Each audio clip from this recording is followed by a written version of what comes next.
স্বামী স্ত্রীর সম্পর্ক একটি পবিত্র বন্ধন। সেই বন্ধনে ভালোবাসা, সম্মান আর একে অপরকে বোঝার দায়িত্ব সবকিছুই অন্তর্ভুক্ত।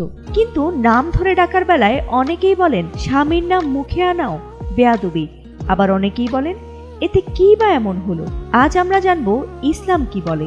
আমাদের সমাজে, বিশেষ করে গ্রামাঞ্চলে, স্ত্রীর মুখে স্বামীর নাম শুনলে যেন চোখ কপালে ওঠে সবার। এটিকে তারা অসম্মান, বেয়াদবি কিংবা স্বামীর হক নষ্ট বলেও মনে করেন। কিন্তু ইসলাম কি একে হারাম বা গুনাহ বলেছে? ইসলাম এটিকে কখনোই গুনাহ বলেনি। ফাতাওয়া স্বামীতে বলা হয়েছে, স্ত্রী কর্তৃক স্বামীর নাম ধরে ডাকা মাকরু অর্থাৎ অপছন্দনীয়, তবে এটি হারাম বা নিষিদ্ধ নয়, অর্থাৎ স্বামীকে সম্মান দেখানোটাই জরুরি।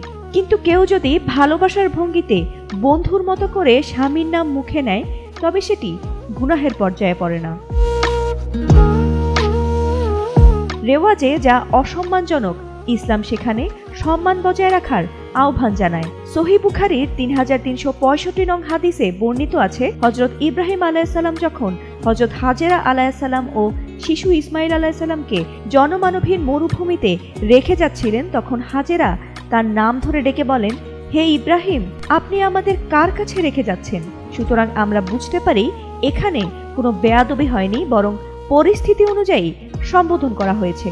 তাই নাম ধরে ডাকার ব্যাপারটা কখনোই হারাম নয়, কিন্তু যেখানে এটিকে অসম্মান বলে মনে করা হয় সেখানে স্ত্রীর উচিত শালীন শব্দ ব্যবহার করা। আর যেখানে সম্পর্ক বন্ধুত্ব সুলভ, বোঝাপড়া গভীর, সেখানে স্বামীর সম্মতিতে নাম ধরে ডাকা জায়েজ রয়েছে। ফাতিমা সুলতানা, এটিএন বাংলা।